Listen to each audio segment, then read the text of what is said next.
Non-lethal alternative to striking Syria. That is what our next guest will propose to Congress this week. A Syrian war crimes tribunal bill. Republican Congressman from New Jersey, Chris Smith, is joining us live now in the studio. Congressman, good to see you today. All right, you are one of the best known advocates when it comes to human rights issues around the world. How does what we're seeing in Syria measure up against what you've seen previously? Oh, there are atrocities everywhere. Obviously, the gassing of people with sarin gas rise to the level of crimes against humanity. It is one of the most despicable war crimes imaginable. But frankly, just firing off Tomahawk missiles and perhaps bombs dropping from B-1 and B-2 bombers or B-52 platforms, what does that do? It's been so unclear what that really will mean. How do you really measure the number of people who might die inadvertently, the so-called collateral damage? But a nonviolent initiative, a Syrian war crimes tribunal, ought to be immediately established. I'm going to introduce a resolution on that tomorrow, on Monday. We've had 3 ad hoc tribunals that have done yeoman's work, always a bit slow. The War Crimes Tribunal in Yugoslavia, for example, got 67 convictions. Slobodan Milosevic was actually at The Hague awaiting and going through the process.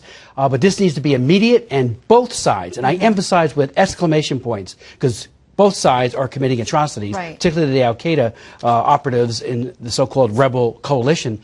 So the idea behind this would be to say, you will be held accountable. And I do believe we could get Russia, I do believe we could get China to join in on all 3 of the previous ones in Rwanda, Sierra Leone, and then the one in Yugoslavia. They were unanimous in 2 instances, and in Rwanda, China voted to abstain. So I do believe if we targeted both sides and say enough and use the rule of law. We do have, war crimes, genocide is being committed. I held a hearing in June, Shannon, and we pointed out that, and this is largely coming from the rebel side, that Christians are being targeted not as collateral damage, but deliberately being targeted for extermination. That rises to the level of genocide. The administration had a very ineffective response when they testified at my hearing, where the consensus from the NGOs, including the International Religious Freedom Commission, was that this is a genocide happening right in front of our eyes. Yeah. So this would be a non-lethal alternative. And this could be, as you point out, it could be a way to get some kind of agreement with the Russians, with others. I believe Putin, Shannon, would join in because, again, who could be against a war crimes tribunal set up immediately? And the word immediate has to have exclamation points around it. I do believe, and it could be done, in an international setting, but perhaps with the lead with many of the people, the prosecutors. It could work as an adjunct to the ICC, which only has 1 conviction, frankly. Other courts have had many others. So it's an idea that has not been pushed.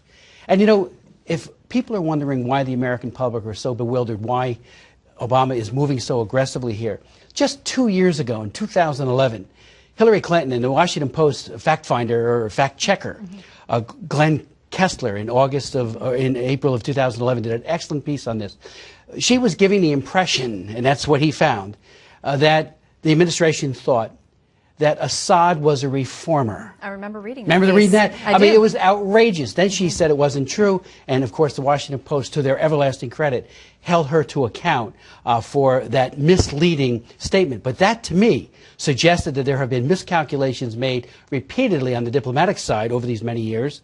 And now all of a sudden, and again, nobody anywhere on Capitol Hill or anywhere else in the world looks at those pictures of people being gassed, particularly the kids, and doesn't come away with absolute outrage. Then go after Assad. Put him in. Charles Taylor is now a 50-year prison sentence, the former president of Liberia, for what he did against the people in Sierra Leone. 50 years. He's been convicted. And watching him at the court with his head hung low as sentence was pronounced over him, we need to do that against all those who are committing atrocities in Syria. And like you said, it will be all sides, not just the government, but rebels who are caught as well. All right. I assume you're still a no vote. We'll see how this plays out, and more on that coming up. Congressman, thank you very much for your time. Thank you very much.